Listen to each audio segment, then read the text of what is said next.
Hi, I'm Radical Liberation coming at you from St. Louis, Missouri, and these United States. I learned some things about Missouri from Tom's book that I did not know. That was pretty shocking, actually. And we have with us, as usual, my co-host Mad Mercenary from Australia. Hello there. And we have a special guest, Tom DiLorenzo.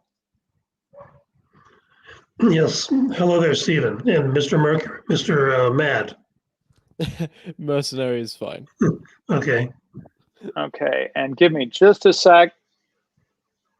I'm getting an echo because I'm running this from multiple places and I got to stop it.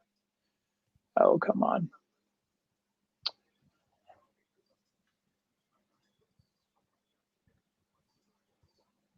Okay, sorry. Okay, I'll find it. Okay, anyway, I know what to do. I'll just quit this.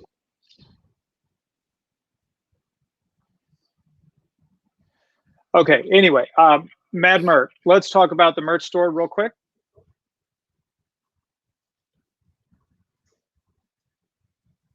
Do you have it up? Oh, all good. No, just talk about it. I'll share the link. We'll just do a quick promotion for this. Guys, we do have the merch store. Link is in the description. There's a sale that is currently happening on the merch store for the summer times for you people in the United States. Unfortunately, right now it's quite chilly and winter here down under, so that really doesn't work, but it's all right. I always like cheaper things. In the merch store, we obviously have a number of designs that you have seen before, but again, they're at a cheaper price. We have different material. We have different styles of shirts and jumpers and hats and gym bags. And I believe we also have children's clothes items on the store now with a number of different designs. For example, the So to Speak designs and the Shattered series that we've created over quite a few weeks now, which is built up. You can go have a look at those. They're very, very cool. They help support the show. You get a shirt, we get a regular income so that we can get books and find resources and upgrade the show, which will be happening very soon. I want to make that very clear. We are upgrading the show very soon. But the merch store is there. It helps us. It helps you. It gets everyone involved in the show. And there is a sale going on right now. So with that being said, let's go to the show. All right, and the designs are good. People are buying this stuff. I just was there and I'm like, oh, wow, people bought that much this last week. So anyway, Mad Merc's done a great job with it. Okay, so I've known Tom DiLorenzo for a long time through the Mises Institute. Why did we bring him on for this topic? Well, let me give you a quick tour through his books on this topic, which, and I hope it's not inappropriate to ask Tom, I'm guessing that The Real Lincoln is your bestseller of all the books you've ever done. Yes, it is. It was number 2 in sales on Amazon.com when it first came out. Yeah, that's what I thought. And not only that, not only did it sell well, but I gather it sparked some reaction at the time, if I remember correctly. Yeah, to this day, all the reviews on Amazon are either throw away the family Bible and put this book in its place, or name the author immediately. Right. Not much in between, is there? No. So I've shared a link to the hardback. There is an audio book of The Real Lincoln. I know some people like audiobook. I've started using them myself. Just it helps me prep. Well, I'll be working out in the gym, prepping for the show, listening to an audiobook. I wanted to mention now, Tom. We're going to be particularly hawking Tom's latest book on Lincoln, and he's done 3 focused on Lincoln. But because the focus of this show, I wanted to bring in a couple other things he's done that have come into play on this. So he also has done a book called How Capitalism Saved America in 2004, The Untold History of Our Country. And sharing links as I go here in the chat. And then in 2006, Lincoln Unmasked, What You're Not Supposed to Know About Dishonest Abe. And then this is where it gets really relevant to what we're going to talk about today, Hamilton's Curse. how Jefferson's archenemy betrayed the American Revolution and what it means for Americans today. One of the things that caught my attention when I was at the Mises Institute this spring, Tom was talking about his latest book, and he answered the obvious question, why should I buy your latest Lincoln book? You've done 2 others already. And he answered that in a number of ways. But the one that caught my attention is that in between 2002 and now, he hasn't been doing nothing. He's been doing some other research, some other learning. And one of the big things that he folded into this latest book is stuff you see in that Hamilton book in particular, right, Tom? The American system, this line of thinking that sort of culminates in Lincoln, but goes back to the founding of the U.S., right? That's right. Yeah, that's right. Would you like me to tell the story now? We're about to get to it. I'm going to talk about your latest book before we do that. Okay. So, and I had to mention one of the chapter titles in Hamilton's Curse. Folks in our circles, this will particularly catch their attention. He has a chapter called The Rousseau of the Right. Rousseau is a particularly loathed figure around here, Tom, so I thought that'd catch people's attention. Okay, that brings us to the book that just came out about a year ago, less than a year maybe, called The Problem with Lincoln. And that is incorporating material that was in the real Lincoln, right, Tom, but also stuff that's in Hamilton's Curse and some other things, and just more things you learned about Lincoln since the original book, right? Right, after 18 years of additional reading and research and being in debates and all that, it's a different book than Lincoln. Right, and it is, okay, and I meant to just encourage you that Tom's books are really readable. Tom is a scholar, he's an economist, he was a university professor for years. And that could scare you off because I think Tom would be one of the first ones to tell you that there's some academics that don't write very well, right? Especially economists. Yeah. Especially economists. Yeah. Tom's books are not like that. I remember reading The Real Lincoln. It, for me, was more like reading a novel. It was a page turner. I was just page after page going, whoa, I did not know that, right? Well, he has increased that, I think, wow factor in this latest Lincoln book, where it's just packed more, because he's just learned more, right? So every page, it's got something I'm underlining where I'm like, wow, I had never heard that. That is crazy. He's just got so many startling details that he's packed in over the years. 2 other things about the book. It is available as an audiobook, The Problem with Lincoln, which is great. And also, he does something. I edited this book by Tom Woods, called On Nullification. And that was the first time I had noticed this. Maybe this is an old practice. I don't know. That's the first time I noticed somebody taking some original documents related to his topic and sticking them in as appendices at the end of the book. And you really go for it in The Problem with Lincoln. There's, I don't know how many, 10 appendices. There's a lot of original documents. Yes. Right. And we'll get to the significance of that shortly. Okay, so what does Tom bring to history? This is history he's doing, right? Well, he's got the knowledge of Austrian economics. My audience is familiar with that. Less familiar to you guys maybe is public choice, the public choice school, which Tom is a bit steeped in as well. But to really put it more simply, it seems to me that what Tom does is he's not baffled by the bullshit and the high-flying rhetoric, right? Because that's a big part of like the Lincoln thing. Is the prose, people just quote his prose and just sort of their minds go blank at that point, right?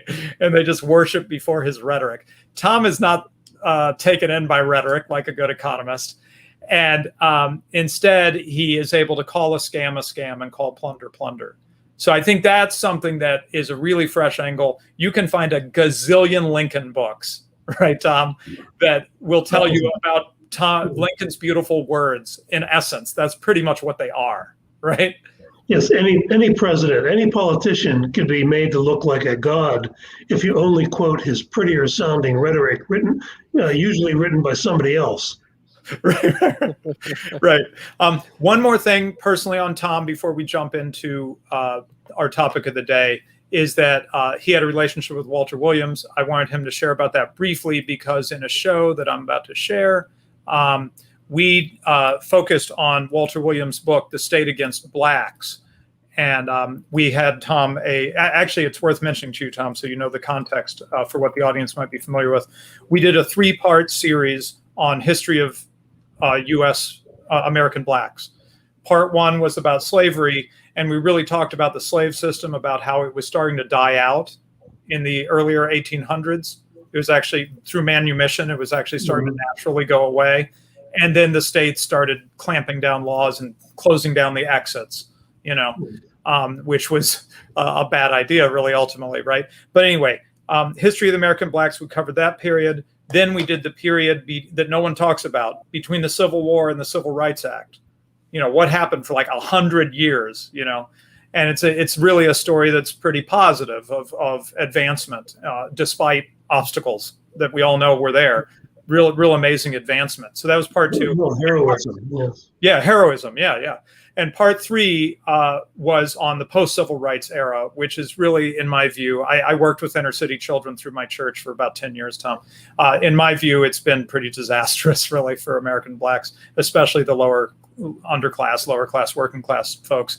And we drew on Walter Williams, The State versus Blacks. So you knew Walter? Were you a student? I can't remember. No, I was a faculty colleague of Walter's at George Mason University in the early 80s. He got there a year before I did, and he was older at the time, of course. But he and I both taught the big 300 student sections of Principles of Economics in the economics department at George Mason. And he was the master at that sort of thing. He was a very masterful teacher. He once said, he once wrote that he hopes that the day he dies, he said he hopes he teaches a class. And he did. He taught his last class of the semester. He went home and he died of a heart attack. It's his last December. And so he did that. So I knew Walter, and Walter wrote the foreword to my book, The Real Lincoln, by the way. When it came out, he called me one morning at 7 o'clock in the morning. The phone rings. It's Walter Williams. He said, Rush Limbaugh is sick, and I'm guest hosting his show today. Would you like to be on? And I just had a book published. And, of course, so it was Walter and me for a whole hour with Rush Limbaugh's audience. And the next day, my Amazon sales ranking went to number 2. And the only book that outsold me that day was a book on diet and exercise by Montel Williams. But it was unfair because Montel had his own TV show, and he could promote his book on his own TV show at the time. And so I knew Walter over the years, professionally and personally. I had him lecture at my university twice because I ran a lecture series there. And he was an amazing guy. And I knew his wife, Connie, also for many years. And he was just a good man. He was just, everybody loved Walter who knew him. And we could do a whole rabbit hole on Walter Williams and Civil War revisionism, right? Because he was pretty woke on that topic, shall we say? In the 1980s, when I was at George Mason, Walter had in his office, his faculty office, a big picture of his daughter and the Confederate battle flag. And somebody asked him, "What are you, Walter, a black man, doing with a Confederate battle flag in your office?" And he said he used it as an opportunity to teach people about the virtues of secession. Awesome. And that was his answer for that. Hopefully that gives you guys a flavor of how awesome Walter Williams was. Go ahead, Edward. I suspect we'll get into the underlying reasons behind the southern states' secession. But to be clear, Walter Williams, and I believe this was his position all the way to his death, he believed that it was the states' constitutional rights that they could secede from the United States at any point for any reason. Oh yes, certainly. It was a voluntary union. The voluntary union ratified by the citizens of the states. And I have in my new book, The Problem with Lincoln, I include 3 appendices, the ratification documents of New York, Rhode Island, and Virginia, that all say that we are delegating certain powers to the central government.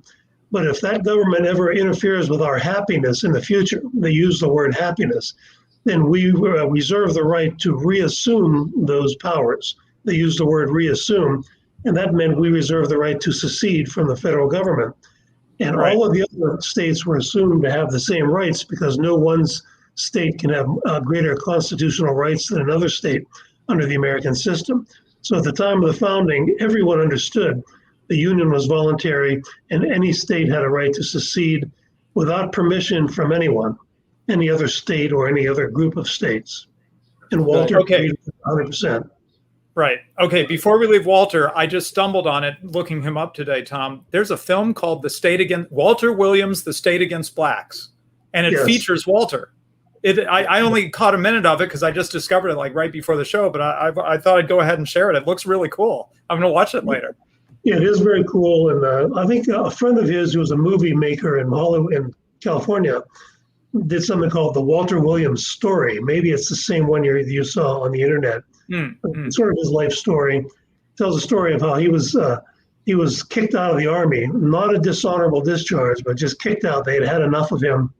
When he was inducted, he checked off Caucasian for a race. And the officer asked him why he did that, and he said, "Everyone knows the white guys get the better jobs in the army." And he was once disciplined by being ordered to paint an army truck green. So he painted the entire thing, windows and all. And that's the first army Walter was. And they finally just told him, go home. He had been drafted into the army. Okay. Anyway, Walter Williams, awesome person. Okay. So let's get into our main topic. I want to start, Tom, with a favorite quote of mine from Milan Kundera. I think about it often these days. He said, "The struggle of man against power is the struggle of memory against forgetting." And one of the things that struck me reading through your latest book is that to believe the official narrative of the origins of the Civil War, it's critical that everyone forget, or these days just not be told, what was obvious to everyone at the time. The Southerners knew it. The proponents of the system we're going to talk about knew it. The Northern proponents and opponents knew it. Everybody knew it. But that got dropped down the memory hole, because if you know what Tom's about to teach you about here, then you're not going to be able to look at that history the same way. So they don't want you to know about this, in short. Right. And so this also explains the significance, I think, of the appendices that Tom has, because there's so much of a rhetoric and narrative overlaid on top of this. I mean, in a sense, what I see Tom doing with giving these appendices is saying, look, just go read it yourself. Cut right through all the narrative and just read the original documents yourselves. And you tell me what you think it means, right? Right. Exactly. So I want to spend a good amount of time getting this critical context into everybody's heads. And then we'll come back around to the usual narrative of St. Lincoln and what the Civil War was all about, slavery and all that stuff. Let's just forget about that for a moment, and let's time travel and get ourselves back into something that was a really critical part of the political situation of the first, 80 years or so of the United States. And that is something that Hamilton called the American system. So executive summary, Tom, when we say the American system, what are the headline features of that were intended to be part of the American system? Yeah, well, what it was actually was the British system that was known as mercantilism that they wanted to bring to America. And so they had just fought a revolution against this type of economic system. They seceded from the British Empire and the rotten, corrupt mercantilist system, as it was called at the time. And so the version of it that Hamilton championed, and it wasn't really Hamilton's idea alone. He was sort of the political emissary of the New York, Philadelphia business elite of the time, and Robert Morris, who was the wealthiest man in America at the time, was his mentor in that regard. And they sent him into the Washington administration as Treasury Secretary. Washington once said that he didn't know that Hamilton knew anything at all about finance because they never talked about it. But if Mr. Morris wants you to be Treasury Secretary, you'll be the Treasury Secretary. And so they wanted high protectionist tariffs to protect northern state manufacturers from competition. They wanted what today we would call corporate welfare. In those days, they called it internal improvement subsidies. They wanted government funded roads and canals at the time. And that later turned into railroads also, government subsidized railroads. And also they wanted a bank run by politicians to dish out favors in terms of cheap credit and inflation to politically connected businesses. And that became eventually the Bank of the United States. And Hamilton was a champion of that. And Jefferson was his great enemy, his great opponent in all of this, for the obvious reason that they had just fought a revolution against that system. And in some of my speeches that I give on this, I tell people that this whole story reminds me of a scene in the movie History of the World by Mel Brooks. There's part 1 and part 2. And Mel Brooks portrays the King of France just before the French Revolution. And his laugh line is, "It's good to be the king." You know, who would object to that? But the way I look at Hamilton and his cronies, the Federalist Party, is this rotten British mercantilist system was rotten if you're on the paying end. But if you're on the money collecting end, it's good to be the king. And they wanted the kings. They wanted that, and that's why they wanted this system. But Jefferson smoked them out from the very beginning, and was a very tenacious opponent, as were his political descendants. Right up through the Lincoln era. Okay, now maybe this is jumping ahead of Lincoln a little bit, or I'm sorry, Hamilton a little bit. I'm jumping around in time, and then we'll go more carefully chronologically. But later on, you mentioned that an element of this system that gets pushed is handing out land for free. Now, before you explain why that's bad, my first thought is, hey, I'm a Rothbardian. The government shouldn't have that land anyway. It should be handed out. They never did Lockean appropriation of that land, right? By the way, I didn't use my usual tagline. I usually introduce myself as self-declared king of the moon. And the joke is that I'm as much a king of the moon as the federal government owns all this land out west that they still lay claim to and have done nothing with, you know? So what's wrong with it? What's wrong with handing out the land? Yeah. No, by the way, I called myself President DiLorenzo after Biden was elected. I thought it was just legitimate. Right. Well, the issue at the time was there was no income tax. Hold your applause, please.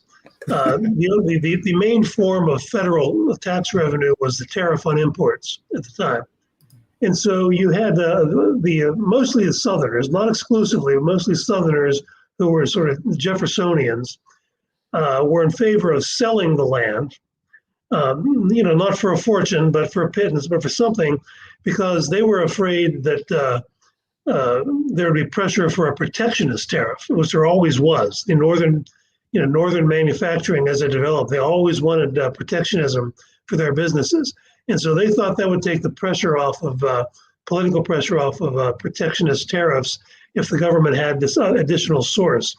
And of course, the North primarily, not exclusively, but primarily northern politicians wanted to give the land away. And they eventually did.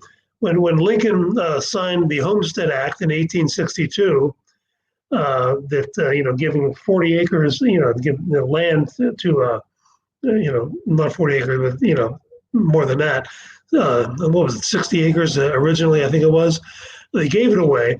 But it turns out that the majority of the land was given away to railroad corporations and mining and forestry corporations. Yes, individuals got some of the land, but it was mostly a gigantic corporate welfare handout, political patronage on steroids was the Homestead Act. Got it. So again, it wasn't Lockean acquisition because these companies hadn't gone out there and actually done the work to justly acquire the land. They just get given it by fiat, and maybe even were kicking people off who had justly gone out there and started a farm or whatever, right? After the Civil War, beginning 3 months after Robert E. Lee surrendered at Appomattox in April of 1865, General Sherman himself was put in charge of the Indian Wars to eradicate the Plains Indians, and they went on for 25 years. And the historians tell us that they murdered about 60,000 of the Plains Indians, and the rest were put into concentration camps that were known as reservations, which exist this day in the western United States. They're still called reservations.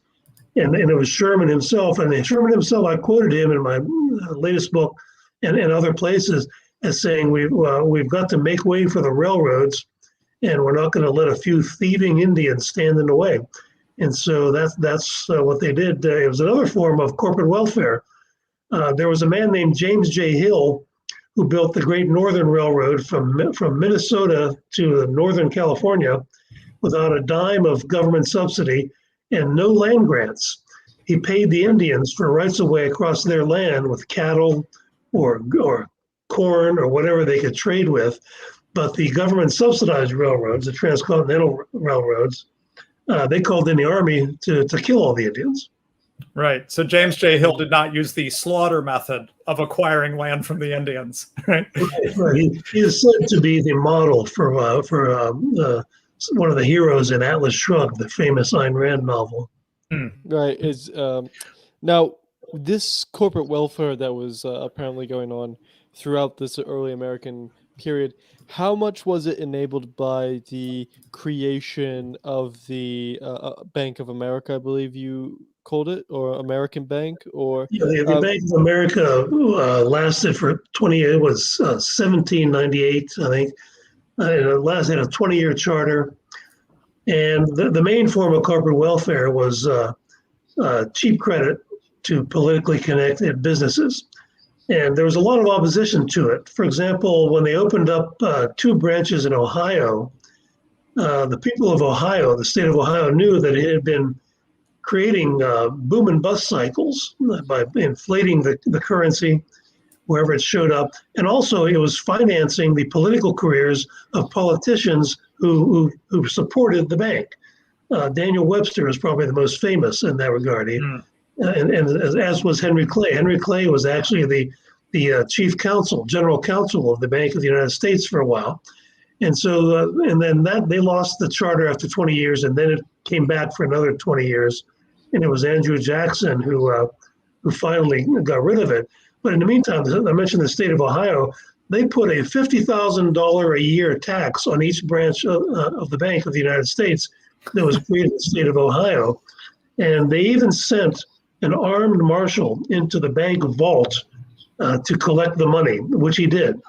And this led to a Supreme Court case where the Chief Justice of the United States at the time was John Marshall, and one of his famous quips, was "The power to tax is the power to destroy." And he was referring to the fact that the state of Ohio had tried to destroy the Bank of the United States by passing it out of existence. And John Marshall was slavishly devoted to Alexander Hamilton and his ideas. In fact, some of Marshall's opinions quoted almost verbatim Alexander Hamilton's writings. And so that's where that old saying comes from. Okay. So go ahead. Sorry, but I just wanted to put this little historical tidbit in. Did you know what Andrew Jackson's final words, his dying words were? No, I'm not that old. I wasn't at his bedside. Reportedly, his final words were, "I killed the bank," in a very proud tone, if you want to put it that way. So, yeah, he was very much a pressing issue at the time. That would be a good T-shirt for you guys to sell, a picture of Andrew Jackson, and then "I killed the bank." That's not a bad idea, actually. Yeah, that's not a bad idea. I'll put that down. His statement. If you go online and read his veto, the veto of the Bank of the United States is just wonderful. It sounds like Thomas Jefferson come alive and talking about political corruption, and it's one of my favorite of all the American oratories. Jackson's vetoing the bill to recharter the Bank of the United States. We've got a spicy shirt we're working on from when we covered the Spanish scholastics, Tom, where one of them said something like to touch a coin, to adulterate the money is like touching a little girl. He says it even better, but we're thinking about making a shirt out of that.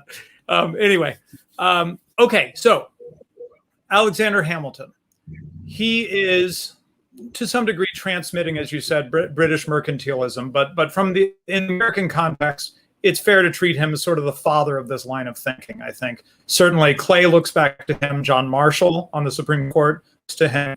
And Lincoln ultimately, kind of through Clay, looks to Hamilton. So this show is an econ show, and we kind of didn't know where it would go at first, but the groove we found is really makes you such a perfect guest. The groove we found is kind of revisionist economic history. We did a show, for example, Tom, on the Industrial Revolution of the Middle Ages. Nobody knows about this, but we have a show on it. So we like to surprise people, right?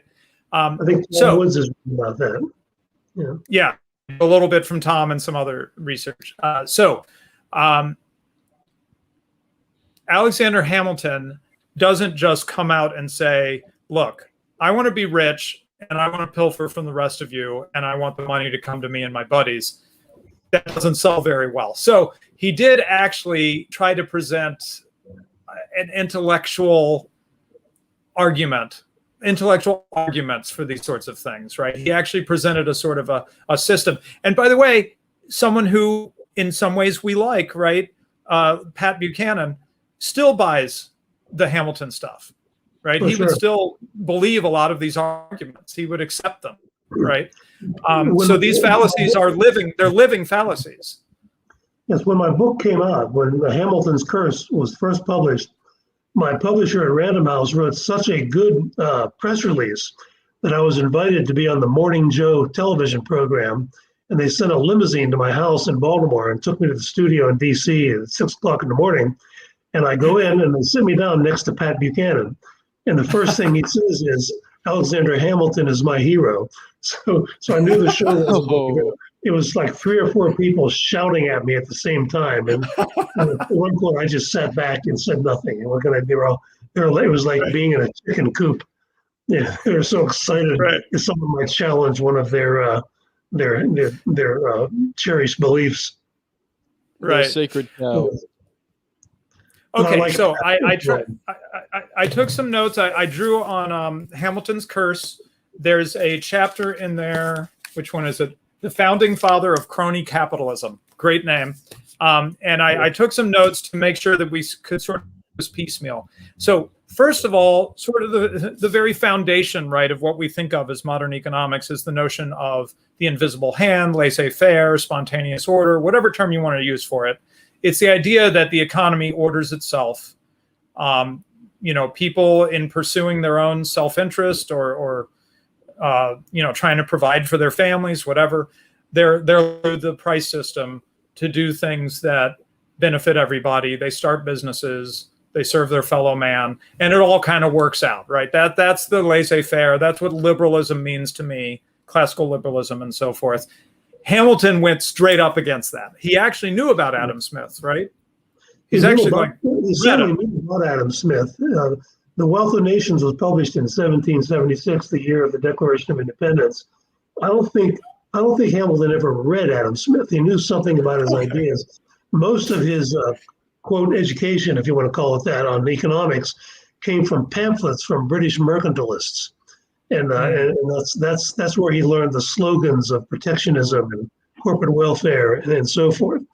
And the big biography of Hamilton by Ron Chernow, this play, the Broadway play about Hamilton, is supposedly based on much of this book. In the section on the bank, Chernow tells a story that near the end of the Revolution, Hamilton goes to George Washington and says he's interested after they're talking after the revolution is over. Actually, they're talking about the Washington administration. George Washington is going to be president, and Robert Morris wanted Hamilton to be Treasury Secretary. And as I said earlier, Washington said to him, "I didn't know you knew anything about finance. We never talked about it." As far as that goes, so he was really rather ignorant about economics. Who was really educated on economics was Jefferson. Jefferson ruled the Wealth of Nations. It was Jefferson who translated from the French, the French physiocrats who were sort of the free market economists of Europe, the most prominent free market economists of Europe at the time. And so Turgot, the French finance minister, if you were to walk into Monticello tomorrow, Thomas Jefferson's home in Virginia, there's a big marble bust of Turgot right at the front door. So he was very well educated, Jefferson, in the economics of his day.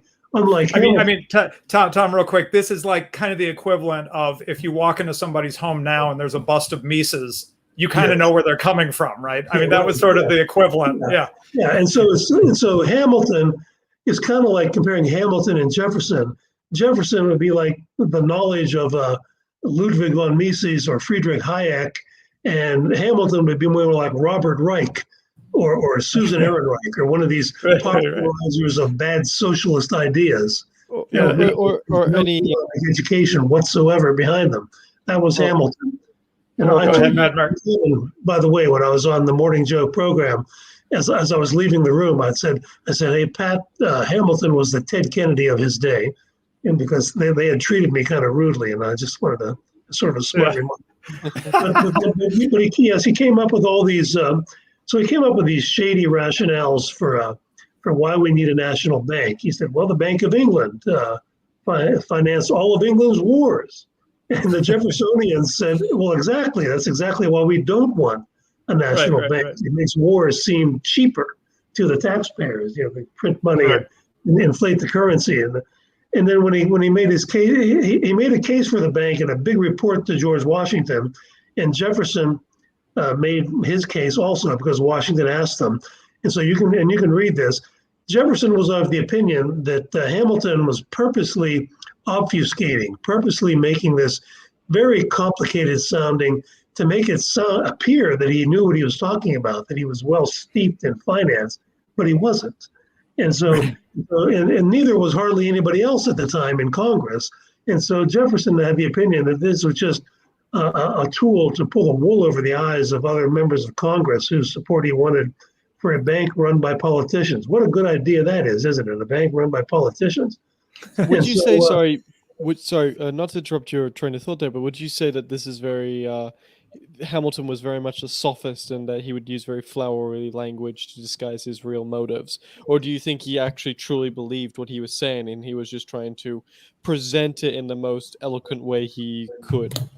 Oh, no, sophist is a good term. I would say liar, because even in the Federalist Papers, he waxes eloquently about states' rights and federalism and the rights of the states and how they would never allow this kind of centralization of power to occur that the Jeffersonians of the day feared.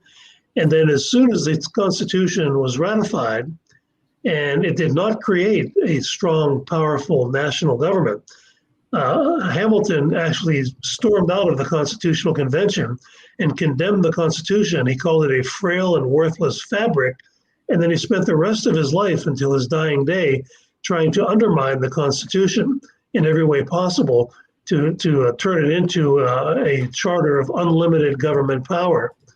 And so he lied in the Federalist Papers, and he was a slick political operator and a very highly intelligent man. That's why Jefferson thought he was so dangerous. He knew that he was sort of evil and immoral, but he was also brilliant. Effective. And so that's a bad combination. Okay, so back to the spontaneous evolution thing. He portrays businessmen as slow to innovate, right? Basically, without the government helping them, American business is going to like languish or something. Yes. You know, he doesn't see it as having its own energy. And you shared this fact, which I thought was really striking.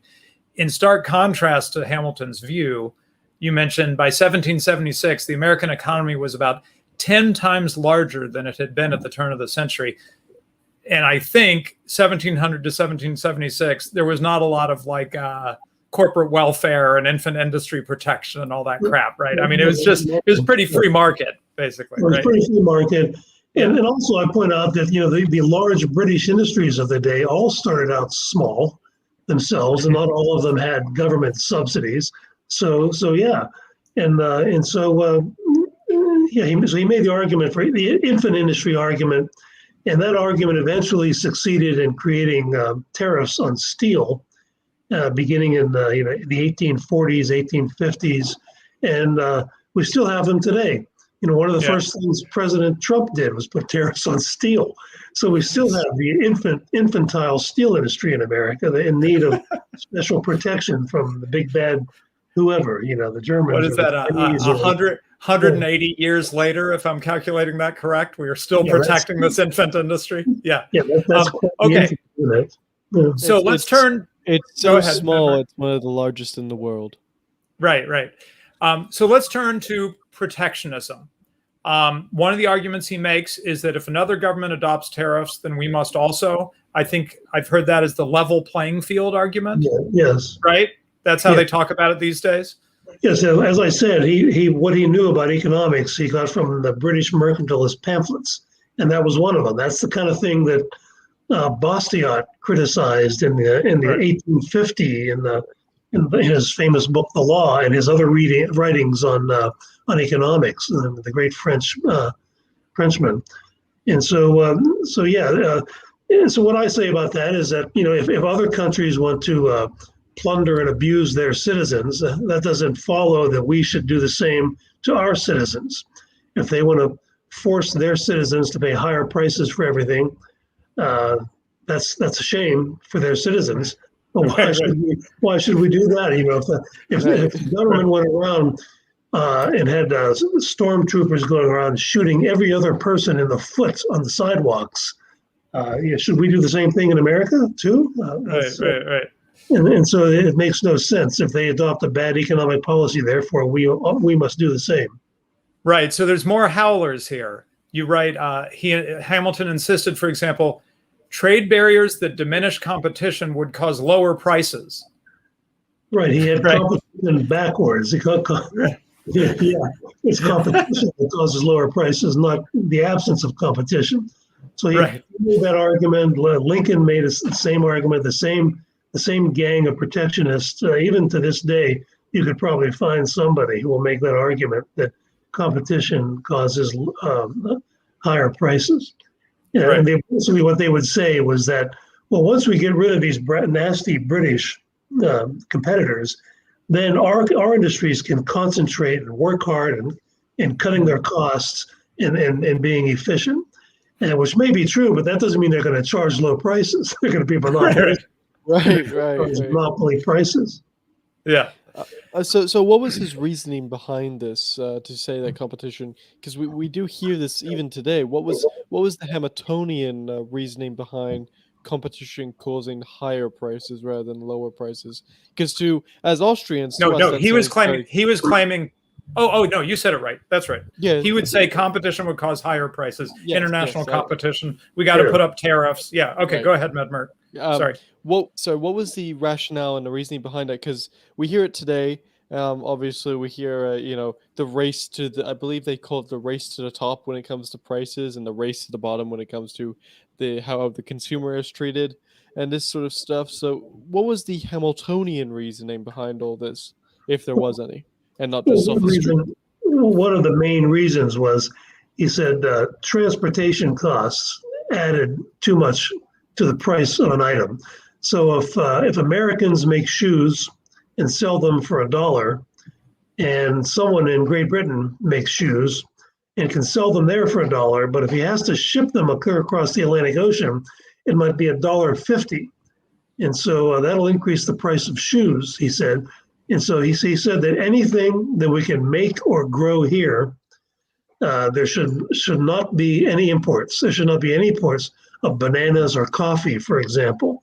Or they should be, should be imports of bananas and coffee, because we cannot grow bananas and coffee here during his time, he said. But anything we can make or grow here, there should not be any importation allowed of anything because of transportation costs. And of course, that would mean you could extend that argument to interstate competition. No one from Ohio should be able to ship anything into Pennsylvania. But at the same time, the Constitution prohibited taxes on interstate commerce. There's an interstate commerce clause of the U.S. Constitution that prohibits taxation of goods between borders. And so it's just the opposite of what Hamilton was promoting when he promoted the Constitution in the Federalist Papers. And so and besides that, transportation costs are not an insurmountable barrier. Businesses from overseas figure out ways of cutting their costs in order to be competitive in America, despite transportation costs. Right. Okay. So would you say that Hamiltonian economics is very autarkic and trying to rely on self-sufficiency rather than trade? Oh, sure, 100%. Uh, yeah, William Graham Sumner, the great libertarian late 19th century sociologist, wrote a biography of Hamilton. And he basically said that his economics was mysticism. He compared it to sort of witchcraft or mysticism. He's poked fun at it. Alrighty. Redlib, did you have any other questions on Hamilton himself, or should we move on? Considering the time, We're should we move on to? We're not done with. Oh, we're not done with Hamilton. Okay, let's go for it. Because basically, as you'll see, Hamilton really lays out the plan, and then Clay and then Lincoln are various attempts to execute the plan. So we got to understand the plan. Let's see. Okay, yeah, you mentioned his idea of prohibiting some imports. That was pretty wild, shall we say. But he also proposed prohibiting some exports, right? You said prohibiting the exports of materials of manufacturers. Yes, if a British businessman wanted to purchase materials from an American that would help him, the British businessman, compete with his final product with Americans, that should be prohibited. That was Hamilton's idea. So you can see he was a central planner. He wanted to have his fingers on every aspect of commerce, coming and going, not just international commerce. It was Hamilton also, by the way, who originated the argument for the Commerce Clause, for the subversion of the Commerce Clause of the Constitution. It was Hamilton who came up with the idea of implied powers of the Constitution, which has, basically ruined the American Constitution over the years. And also, he was the first to make the argument that he said, well, the Constitution does give the federal government the power to regulate interstate commerce, which it does. No taxes on goods transported from one state to another. And then Hamilton argued, well, if that's true, certainly what goes on within a state at any one time eventually has an effect on interstate commerce, because all goods will eventually be traded across state lines. I didn't know that argument went back to Hamilton. Yes. Oh my goodness. The government has the right to regulate all commerce. That came from Hamilton. And it came back in the under FDR. In an important decision under FDR. And the Supreme Court under FDR, but that was Hamilton's idea. So it took until the 1930s for this idea for how to subvert the Commerce Clause of the Constitution to catch on. And it was Hamilton. That's why John Marshall, the Chief Justice of the United States from 1803 until 1836, I think it was so slavishly devoted to Hamilton. He thought he was a genius in coming up with ways of subverting the Constitution. It was also Hamilton who first invented the lie that the states were never sovereign over the federal government. Right. And the nationalists just repeated this lie over and over for decades, even though everyone knew it was a big lie. And they finally proved themselves right at gunpoint during the Civil War. Right. Okay. Couple more things from Hamilton then. Corporate welfare, pecuniary bounties was a term that he used, but basically subsidies, infant industry type justification sometimes. But in short, he argued that to grow the American economy, you had to be handing out tax dollars to corporate buddies, right? Right. That was his argument. Of course, it wasn't all corporations. It was just the politically connected, and he was the representative of the New York, Philadelphia orbit of big business. And so you weren't going to have farmers in Georgia getting these subsidies, or farmers in Ohio getting these subsidies, and they weren't part of the Federalist Party coalition. And so that's what it was all about. Okay, right. So and then it was very much funds and jobs for the boys, as we would say here. Crony capitalism, as we call it today. Right. They then another. Keep them in power forever. They thought they could keep in political power forever with that. And and similarly, and another thing about related to the bank and finance is it was Hamilton as Treasury Secretary who nationalized the war debt. The debt had been incurred by the individual states to pay off the war debt for the Revolutionary War. And some states like Virginia had already almost paid off their debt. Other states like Massachusetts had barely made any progress in paying off their debt. Hamilton nationalized it, and with a very crooked scheme. The insiders in Congress knew that the federal government was going to buy back the war bonds at face value. Now, at the time, these bonds were selling at between 2 and 10% of face value. So the insiders in the government knew that in a not so distant future, the government was going to buy these at 100%. And so there was a mad rush down the eastern seaboard of the United States, sailing ships, wagon trains, stagecoaches, the emissaries of the political class to buy up these bonds, many of which were owned by Revolutionary War veterans who, when the government ran out of money, they gave them bonds as payment for their service.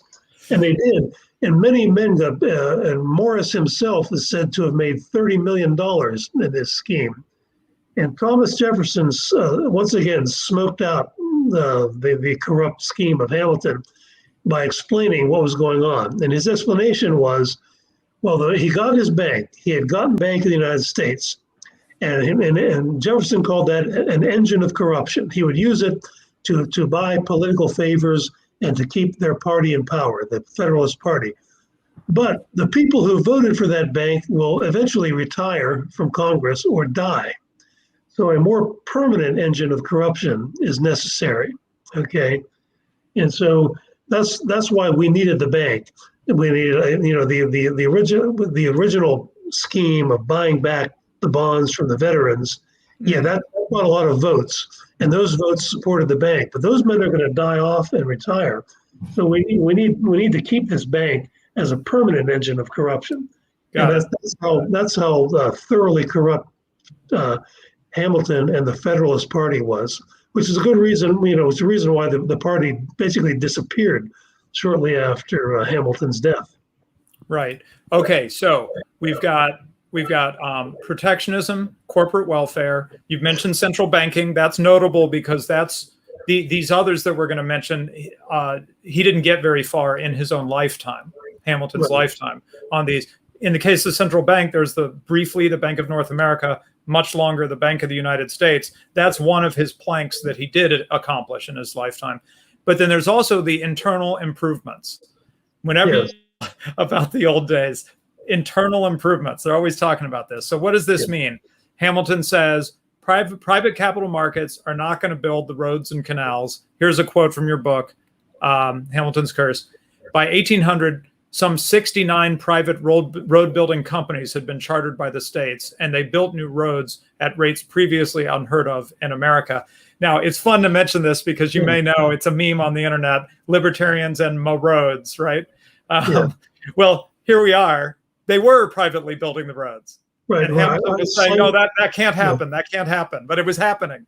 Right? Yes, it was. I cite an article from an economics journal called The Economic Inquiry by Daniel Klein and John Majewski about the early 1800s, 1801, 1802. Hamilton was still alive. They had already built hundreds of miles of private roads all throughout the various states. And they called them turnpikes. A lot of them were pay roads, turnpikes, toll roads, but it worked. And the people invested in them because they understood it was the key to their economic survival. Even though the rate of return was not that great, you might have been able to make double the percentage rate of return somewhere else, but they understood there was an additional benefit of connecting your town with the next town over and then be able to sell your wares to a bigger market. And it worked. And so, even as he was making the case for corporate welfare for roads and canals, the private industry was busy building hundreds of miles of them. Now, we could go down a whole rabbit hole on the canal thing, but to put it briefly, this was a hot thing in the early 19th century. All the states starting their canal projects, and they were just disastrous, and they went bankrupt. They were going bankrupt doing them, never finishing them. just carnage. Yes, Right. yes. I quote. There's a book by an author named Goodrich on the history of all of internal improvements, and see that, and it was such a disaster that every single state, by the time of the Civil War, every single state except for Massachusetts had amended its constitution to disallow the use of tax dollars to be given to any corporation for anything, whether road building, canal building, or anything. Wow. Because Right. Illinois, especially Illinois, was a catastrophe. Abe Lincoln, as the leader of the Whig Party in the early 1830s in Illinois, got them to spend $11 million on road and canal subsidies. Not one road or canal was completed. They defaulted on the debt, and the people of Illinois were stuck with paying taxes on this debt for decades to come. So, Right. so the canals and the roads were the high-speed railway of their day. They were all the roads to nowhere. Right. The roads to Nowhere. nowhere. Sorry, not to go on a tangent here, but you mentioned that all the states amended or vast majority of the states amended their constitutions to disallow this. Obviously, today the government spends on projects like these infrastructure projects, these handouts. What changed? Did all of these states just over time reverse these changes to their constitutions, or? Well, most of the states have done what the federal government federal politicians have done, is just ignore their own constitutions. Okay. If we actually enforced the U.S. Constitution, the government would be about the size that it was when George Washington was president. And so it was just and Lincoln opened the door to all that by just claiming that there was a higher power. He said higher power than the Constitution. He said the new times require new methods, and saying the hell with the Constitution. And Okay. certainly the measly little state level politicians should fall in line.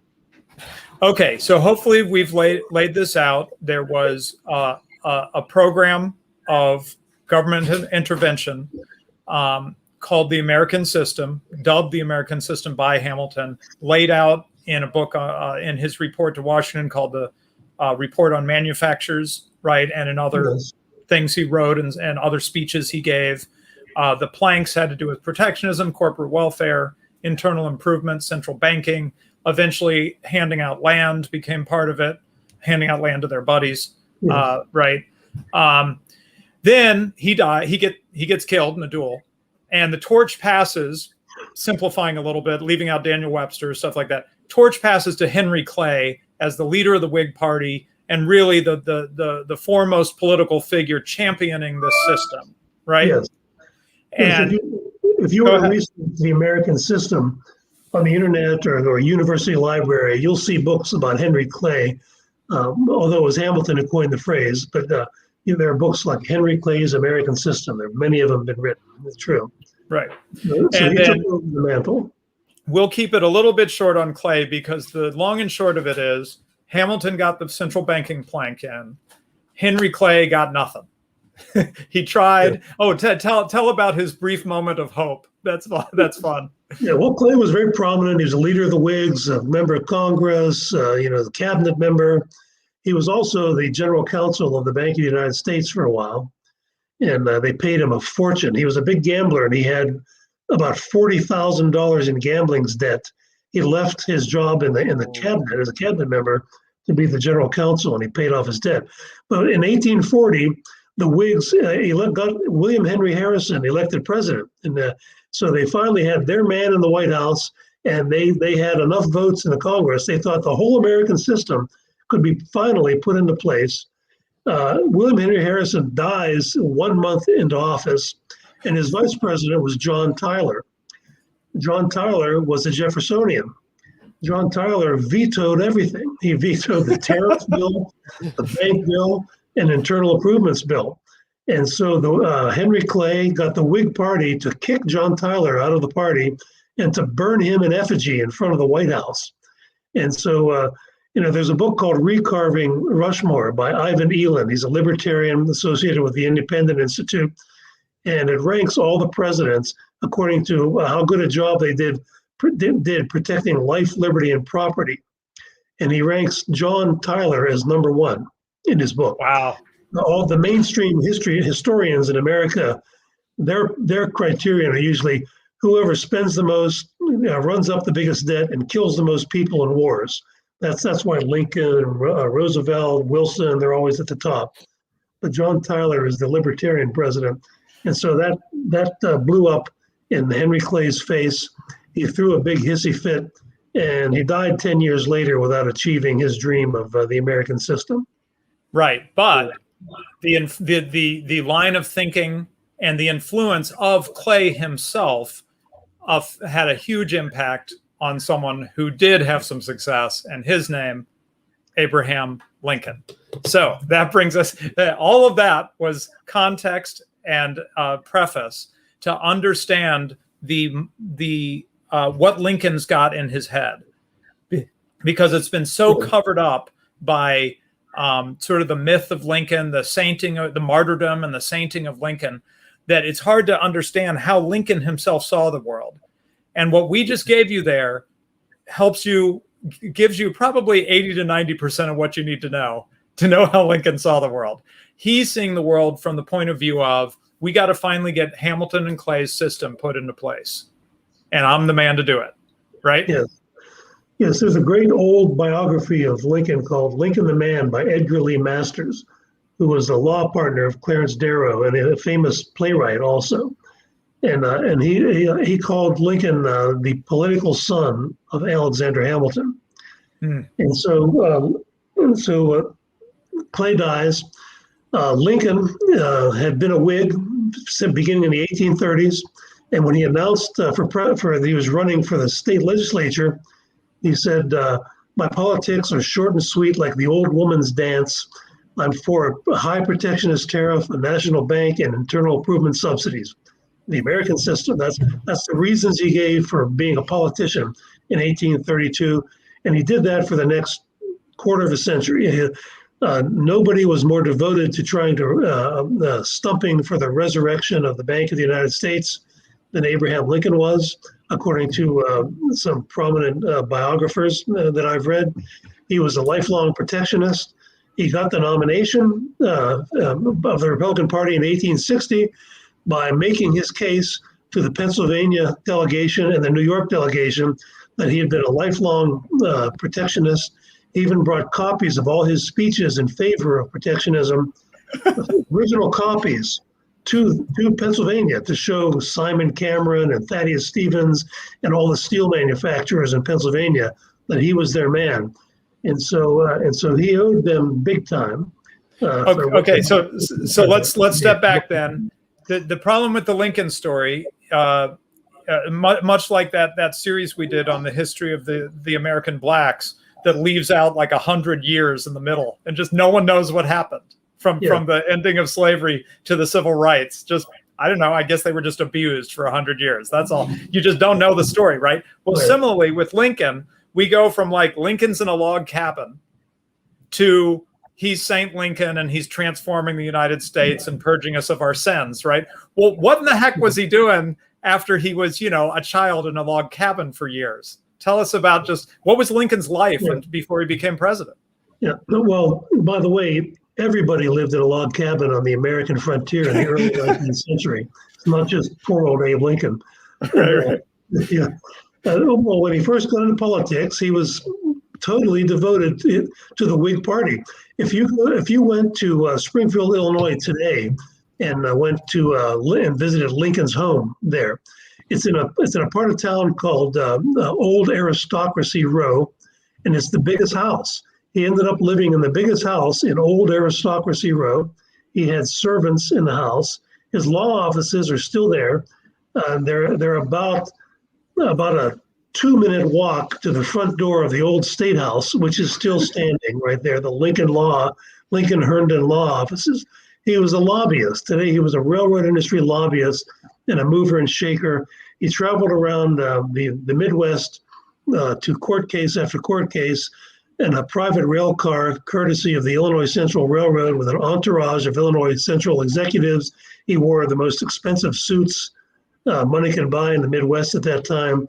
he was not a big hick. He was a slick, big business corporate lawyer.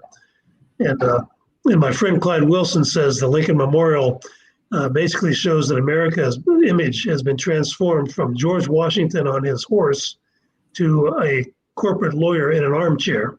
That's the Lincoln Memorial. Yeah. And so Lincoln did this. He was in the state legislature for quite a few years. And as I said, he helped bankrupt the state of Illinois with his internal improvement subsidies. And then he campaigned for national office seekers in the Whig Party because he was a slick orator, and he was in demand for that, arguing in favor of the bank, internal improvements, protectionism, his whole career. He never mumbled a word about slavery until the mid-1850s by his own admission. And then it was only to oppose the extension of slavery, not Southern slavery. So that's what motivated me to write the book, The Real Lincoln, by the way, is his understanding that for 25 years of his life before becoming president, he was exclusively devoted to the Whig economic program. And then we're all taught that that's supposed to have nothing whatsoever to do with why he was elected president or what he intended to do as president. Right. Oh, one more detail that I liked that you shared, mention about the kind of money he was making. That was fascinating. Yes, he was a very wealthy guy. He made $5,000 in one tax case at a time when the governor of Illinois was paid about $3,000 a year. And so that was an enormous amount of money that Abe made. So he was not the poor log splitter. That was his campaign log splitter. He may have never split a log in his entire life, as far as I know. But that's just what the Republican Party came up with as a slogan.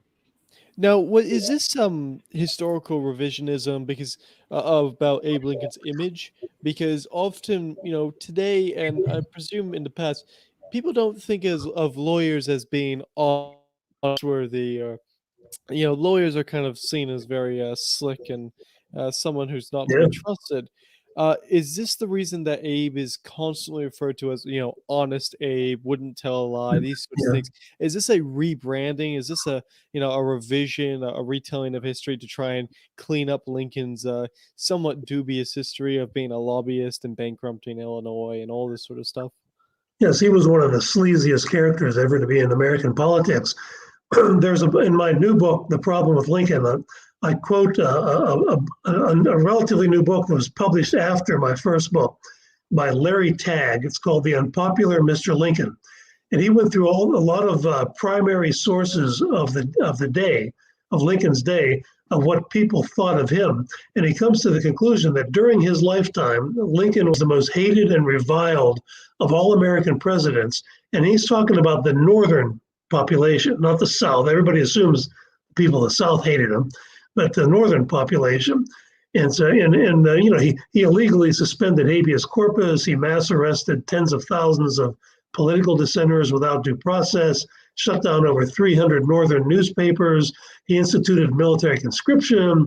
They shot deserters on a daily basis. What's not to hate about that? And of course, the hundreds of thousands of deaths that caused a war. There were draft riots in New York City. Lincoln called in 15,000 troops to shoot into the crowds and killing at least 700 people in the streets of New York City in 1863. So he was hated and reviled. But after his assassination, the Republican Party, with the help of the New England clergy, turned him into a saint. All of a sudden, they were saying things like he died for the sins of America, just as Jesus Christ died for the sins of the world. Others compared him to Moses and said he led his people to the promised land, but he never made it there himself. I have a lithograph that's online. I pulled off from online of an 1865 picture, late 1865 picture of Lincoln ascending into heaven with angel. He has angels' wings, and there are angels pulling him up to heaven. And underneath, at the bottom, is an open tomb. And so that's Abe Lincoln taking the place of Jesus Christ, ascending, being resurrected from the dead and ascending to heaven. And this was all part of the Republican Party propaganda campaign that was relentless for decades after the war. And so that's how Saint Lincoln was invented. There's a book published in 1943 called The Deification of Lincoln, and the author says that even his mother was portrayed as being more chaste than the Virgin Mary herself. It was so over the top. And his father was illiterate, and it said, but the first book, the very first biography of Lincoln written after his death, said that Lincoln's father was illiterate. However, he did read the Bible. So how could that be? If he's illiterate, how could he read the Bible? So his illiterate father taught him the Bible, supposedly. Okay. Yeah. So let's turn to the origins of the war between the states. So we've learned about the American system. We've learned that Lincoln was, in his adult life, an adherent, a champion of the American system, not just rhetorically, as you pointed out, but actually putting this internal improvements program into place in Illinois, working for the railroads as his job, right? Trying to get make arrangements politically to the benefit of his clients, right? So this was word and action, word and deed combined, right? He had integrity in at least that sense.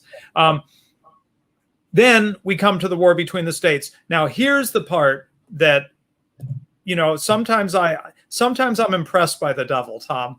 Here's the part that's so amazing that you point out. Not only is everything we said true about the background of the American system, Lincoln's lifelong loyalty to it, but then he becomes president and he says that is what he is up to. Yes. You'd think that with the story we've been told, you'd think that you go to his presidential addresses and he pulls a fast one and hides all of that and talks about how he just wants to free the slaves and stuff like that. That's not what he says at all.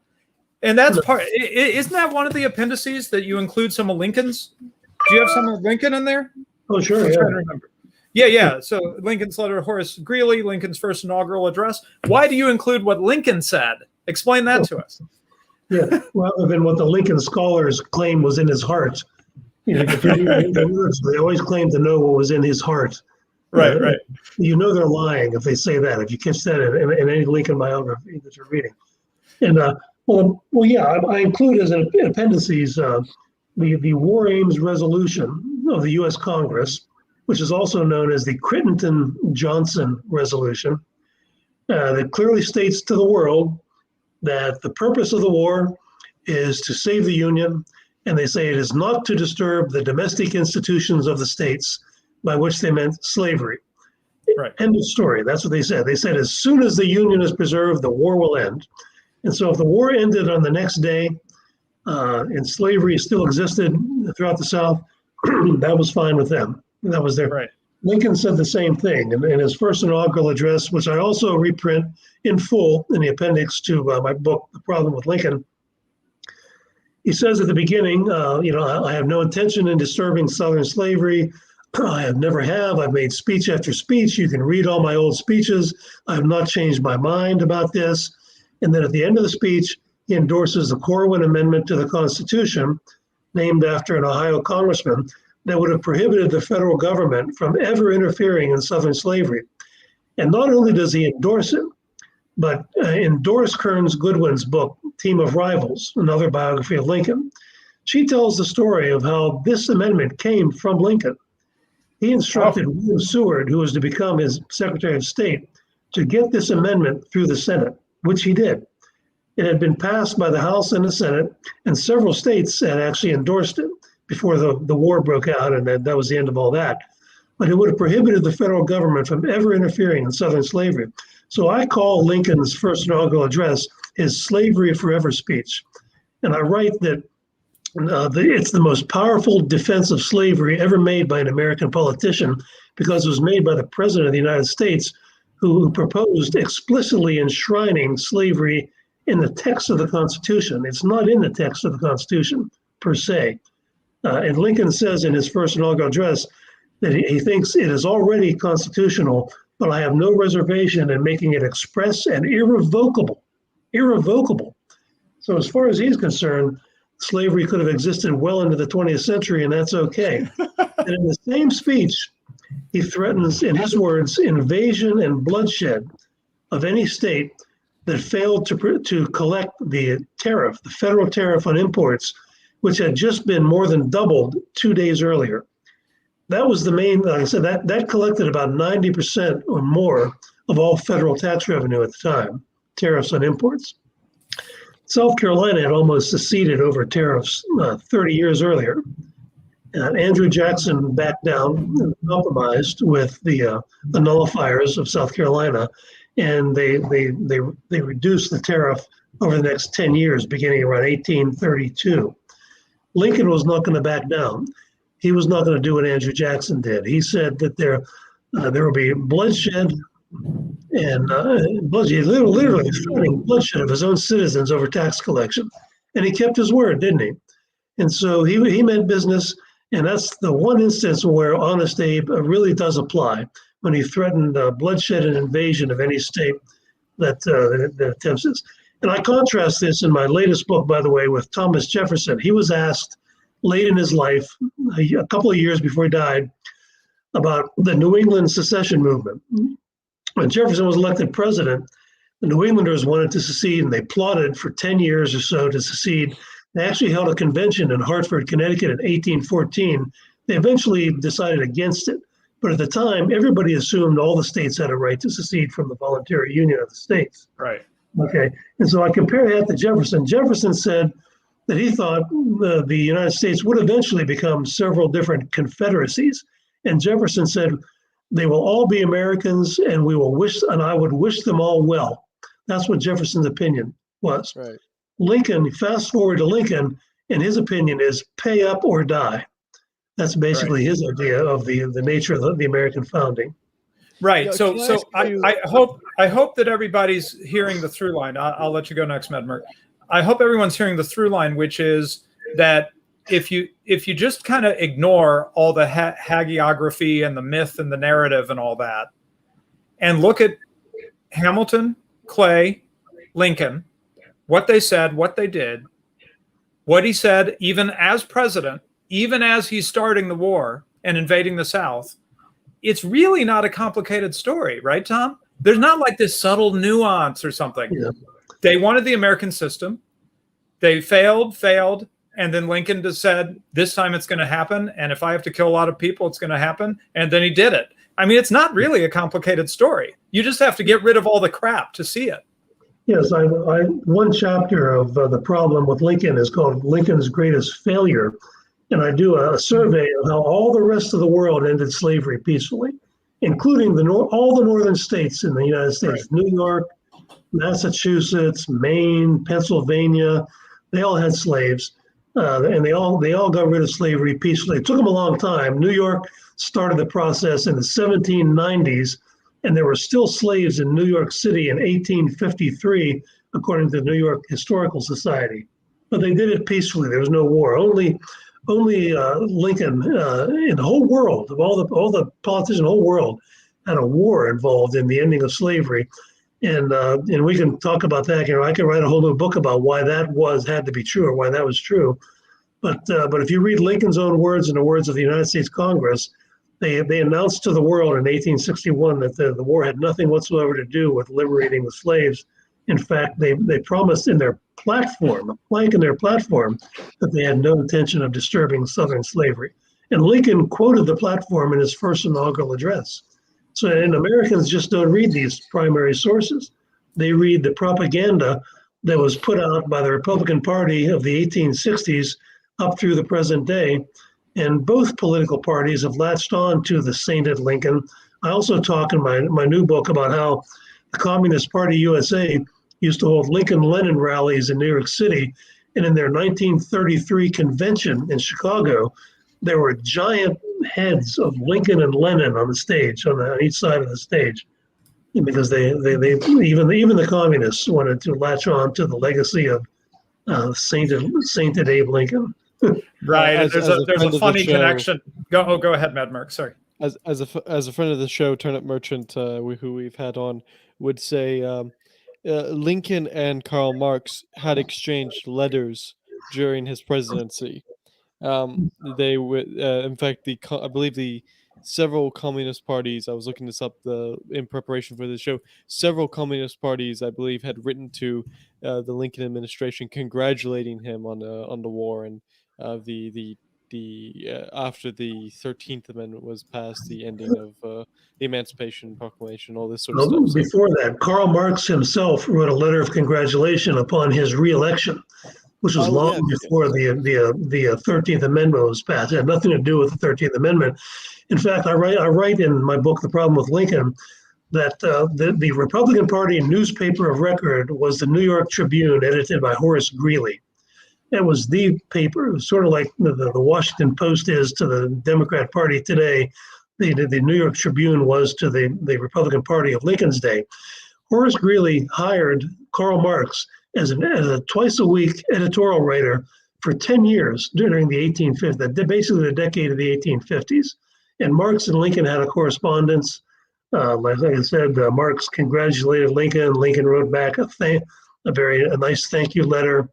And then many of the revolutionaries from the communist revolutions of 1848 in Europe came to America. They failed their communist revolution in America, and so they thought Lincoln's revolution sounded close enough, and so they came. There's a whole book. There's a book called Lincoln's Marxists, published out there, that is very interesting and very, very filled with facts about these people. I also shared your article, Why the Marxist Left Loves Lincoln, which gets into the Greeley-Marx-Lincoln triangle there. Yes. Which I've shared before on this show. Go ahead, Medmer. I have two. Now, obviously, there are going to be people who watch the show and would like to push back on a few of your points, Mr.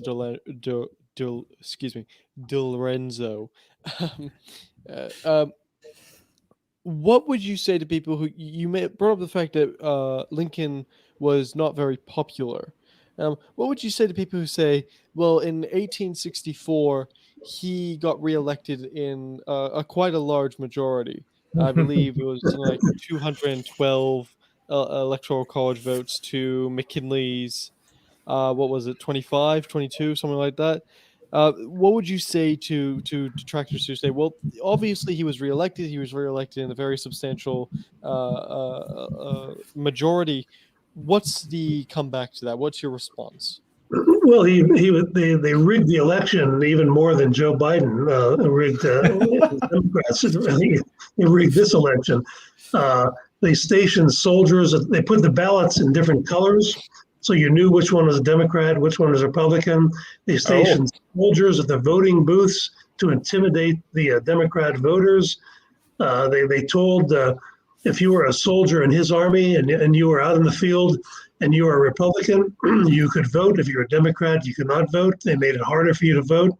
And so there was all that sort of chicanery. They controlled the newspapers, censored the press. And so I'm not surprised that he was reelected at all.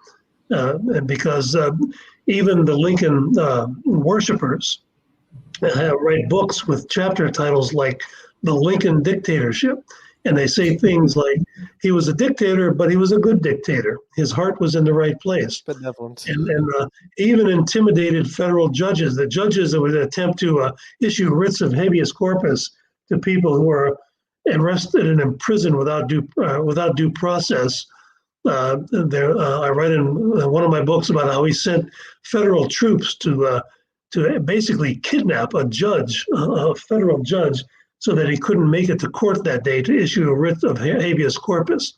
And so when you behave like that and you censor the press and at the same time you subsidize the Republican Party favorable press, even I could get elected dog catcher in a regime like that. Okay, right. We need to wrap some things up. One more. I have one more question. Now this is going to be the big one. In the reasons for secession in the southern states, many people point to the fact that they identified with the institution of slavery. They identified with slavery being an integral part of Southern culture and a Southern way of life. So doesn't this justify the fact that the war was originally and always was over slavery, and that the Republicans threatened, especially the radical Republicans, threatened the institution of slavery, which the southern states identified with, even in their own reasons for secession? How do you respond to that sort of approach? The answer is no. The answer is no, because 4 out of 11 southern states mentioned slavery. And at the same time, there were northern states that had slavery. New Jersey had slavery. West Virginia was the last slave state to enter the Union by Lincoln during the Lincoln administration. All the border states were allowed to keep their slaves. Lincoln's position and the Republican Party's position was always, you can keep your slaves as long as you keep paying federal taxes and remain in the Union. And so there were in the 4 states that did mention slavery, their reasoning was that tariffs were constitutional. They had to make a constitutional argument, but the non-enforcement of the fugitive slave clause of the Constitution was what they were referring to when they talked about slavery in their secession documents.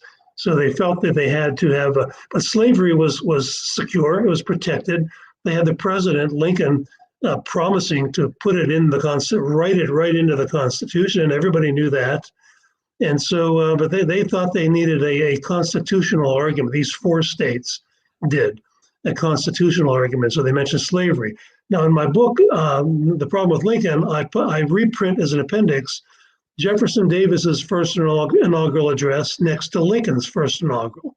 I just discussed Lincoln's part of Lincoln's first inaugural. And if you read Jefferson Davis's first inaugural, slavery is not mentioned. He says, we are a trading country. We trade with all the people of the world. And there are those, however, who want to interfere with this and keep us from trading with the rest of the world. And we're willing to defend ourselves against any invaders who will disrupt our way of life in terms of international commerce. That's what Jefferson Davis said about the war in his first inaugural address. And people always ignore that. And they ignore the fact that, that there were slave states in the North. New Jersey did not end slavery until they were forced to by the 13th Amendment, for example, even though they supplied many soldiers. In every Civil War battle, there were northern state slave owners fighting against soldiers in the Confederacy who were not slave owners in every single major Civil War battle. Right. So again, that when you talked about, let's peer into the heart of Lincoln, look past what he said and look into his heart. In a similar way, you got to look into Jefferson Davis's heart. Don't look at what he said. Trust us, we know what he really was about, right? Okay, So let's wrap it up then. Tom needs to go. Okay, so I want to address those who hear everything you've said and still contend that deep in Lincoln's heart it was about slavery. Slavery provided the context for an inevitable clash or whatever. So here's a counterfactual for you. The southern states secede. They make clear they're not going to pay the damn tariff. But also, we go back in time and warn them or something. They say, we're going to abolish slavery. The way it had been done around the world, right, was compensated emancipation. The children would not become slaves, or they'd be free. They put in some plan like this, and they say, look, we're setting in a plan right now that's going to bring the end to slavery in the South. Does Lincoln still invade the South? Most certainly. He declared to the world, as did the United States Congress, that we raised the tax. We more than doubled the federal tariff tax 2 days ago, and we mean business. And invasion and bloodshed is what will come if you don't pay the tax. He didn't say invade. Not only did he not say invasion and bloodshed will come if you don't free the slaves, he promised to keep the slaves in slavery forever. And his famous letter to Horace Greeley, which I reprinted in my book, where he says this, and in his first inaugural, and in the War Aims resolution of the United States Congress, he says that. And so that's not debatable in my mind as far as that goes. He still would have invaded over tax collection. Got it. Thank you. Okay. Well, we got to let you go. Thank you, Tom. You're needing to get going, right? Yes, and by the way, on that last point, that Yeah. was Robert E. Lee's position, was tell the slaves if they fight for us in our army, they would have their freedom. And it took the Confederate Congress 3.5 years to finally go along with that. But by that time, it was too late. Mhm. Yeah, well, we could do a whole show on the missteps of the South. They made some mistakes, that's for sure. But we're not talking about that. So that might be a show to do, Red Lib, on the economic situation of the Southern Confederacy, because as far as I can tell, they had some very bad economic policies in regards to how they made funded the war. mistakes, no question. That's inevitable when you're surrounded by the largest army in the history of the world, hell bent on destroying you. That's true. Yeah. Okay. Anyway, thank you so much, Tom, for coming on our show. Such an honor. And I really wanted to bring the economic angle to this story, which I hope we've been able to persuade people is not just an important angle. It pretty much is the story of the beginnings of the war between the states. It's really about economic plunder. That is the theme of Hamilton, Clay, Lincoln, and then Lincoln's presidency and Lincoln's war. It's a through line that goes on for 80 years, right? From Hamilton through Clay to Lincoln to the prosecution of the war on the South. Good. All right. Thank you, sir. Thank you very much for having me. Have a great day, guys. Okay. Bye. Thank you. All right. We're going to stay on for a minute. Tom needed to go, but let's wrap up some things. First of all, we have some chats. Mickey over on Subscribestar says, Hamilton lawyer pickup line. Are you the Commerce Clause? Because there are no limits to what I would do with you. I thought that was pretty good, actually. Yeah, I like that one. And then Leo Borealis says, remember, slavery may or may be, yet the tariffs are non-negotiable. Quote, in vain you tell me that artificial government is good, but that I fall out only with the abuse. The thing itself is the abuse. That's a quote from Burke, by the way. It was always about economics, never righteousness, the proto-cathedral all the way. Well, I'm glad he said that because I hope you guys could make the connections to current events. The globo homo, as we talk about it, global homogenization, the crushing of dissent, the crushing of differences, regional decentralization and regional authority in favor of a global plan to plunder to the benefit of the well-connected, the politically connected. This should all sound really familiar right now with the Great Reset, the things we've been keeping an eye on, right? The Great Reset, the World Economic Forum, Build Back Better. It's all very Hamiltonian, Lincolnian, whatever you want to call it. So thank you, Leo, for that comment. And then over on Super Chats, we have one from Carter H. Let me make sure I get it right. Here we go. Yeah, he says, growing up, I was suspicious about the Lincoln story, and your teachings gave me a major red pill on the subject. I think he's talking to Tom. Thank you, and God save the South. Right, so I think that catches me up on those. It was so great to have Tom. Hope you guys enjoyed that. And the links to the two books that I think are particularly key for understanding this part of the story are shared. One is his most recent, The Problem with Lincoln, which summarizes his years of research on Lincoln, his other books. He's all put it in here. It's just packed with goodness. It's not long. The actual text before you get to the appendices is 160, I think. 160. Not long at all. Yeah, 160 really easy reading pages. And then there's some appendices at the back, which you can read if you want to, which we discussed. So really accessible. Don't be afraid of it. It's scholarly, it's footnoted, but it reads like a novel. I'm telling you, I was learning stuff about what happened in Missouri. It was just about bringing tears to my eyes. I had no idea what was done in certain parts of Missouri. It was like we had our own trail of tears. Let's put it that way. And then the other book I highlighted in the show description is the Hamilton's Curse. This is really key, as I hope we've made it clear. This is really key to understanding the war between the states, because Lincoln is following the marching orders of Hamilton. That's really what he's putting into effect with the raising of the tariffs Then the South resists that by seceding. He invades the South. Even Fort Sumter, I think, was for collecting tariffs. And once you see this with the proper lens, with this economic plunder lens, suddenly a bunch of those facts that you kind of knew fall into place and take on a different light.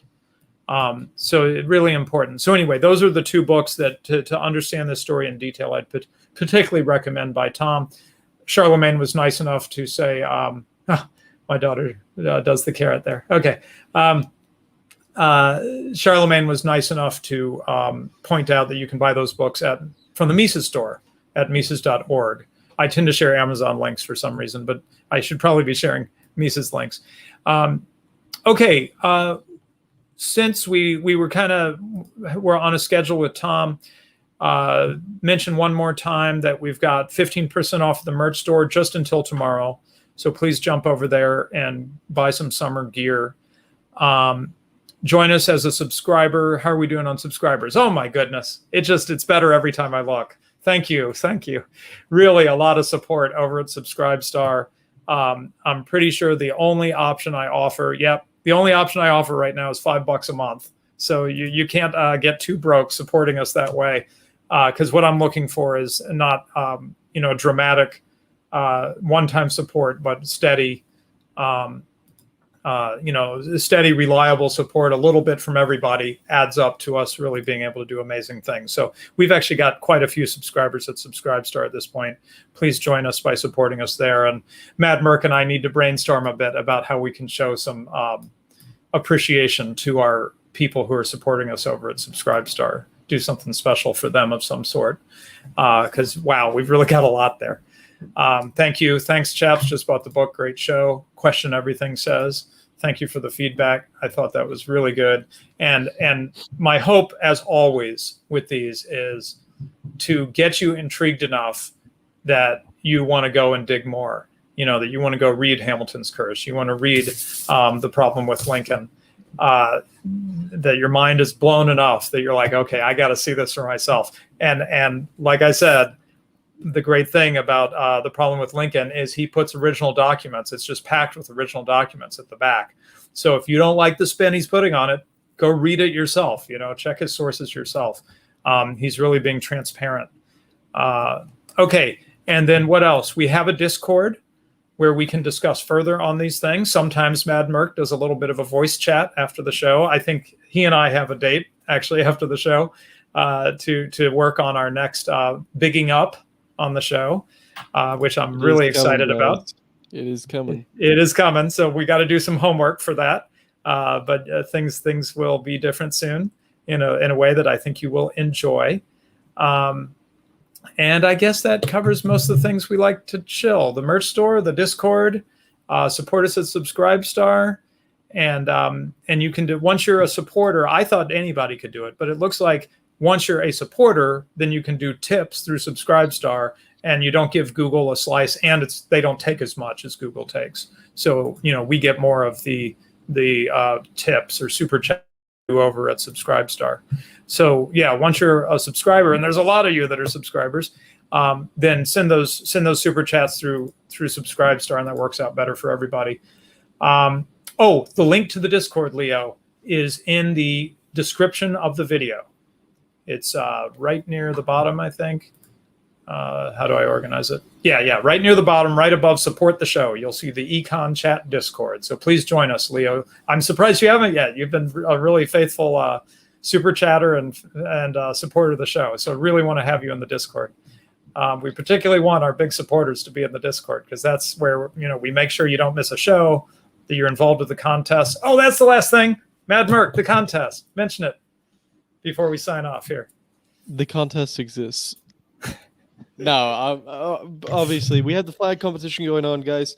Lots of new designs that have come in since the last show. I think we had a couple of ANCAP socialist designs come in. We've had a couple quite serious entries in regards to the backstories and what all the symbols mean. Some very, very good designs. Again, we're still trying to get the reward for this year. I believe we're trying to get that all sorted out, but we are determined to make it bigger and better than last year. where we are. Last year's reward was obviously silver coins that were mailed directly to our winners, first, second, and third. This year, I think we have something a little bit different planned, maybe, but it will be bigger and better. Again, this comes with the whole new direction that we're going to be taking the show.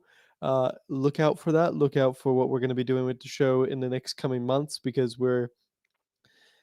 we've been planning this and we've been talking about this behind the scenes, guys, and we can't tell you everything. We can't tell you who we've been talking to or how big it's going to get, but I'm really excited for the show and what direction we're going to take it. Red Lib, are you excited which way we're going to take the show? Because Yes, how much can we absolutely. tell them?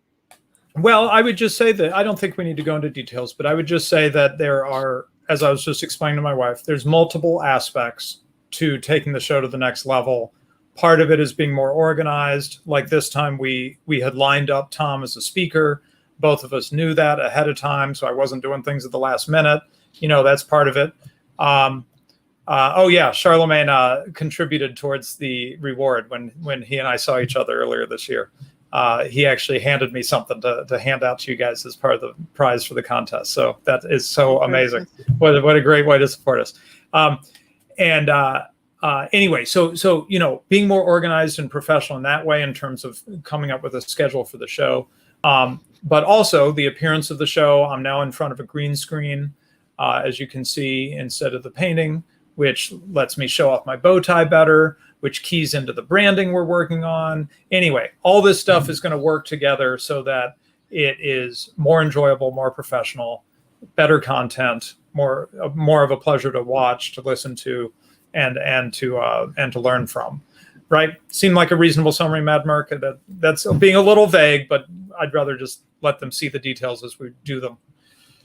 Right. It's a little bit vague, but we're getting everything together. And yep, me especially in the background end, I put a lot of work into this sort of stuff. So yep, hopefully you all like it. Let's put it that way. Yep. Merch designs and others. Anyway, and we have help. We have an advisor, a key advisor, an entrepreneur who's helping us and plugging us into things. So we're gonna go places with this, and you guys have helped us get there. So it's really exciting. 100%. Okay, right, ready? I think that's everything on our end, unless. All right. Is there one more thing? No, nope. I think that's it. There's usually one more thing that we've missed, and I think we got it. Anything. All righty. Okay. Thanks all. See you, everyone, after the show in the Discord server. I may be going there. It depends. But a little bit later, because you and I are doing something this second, but a little bit later. Okay, let's see you all next week for Econ Minis. Bye. Goodbye all.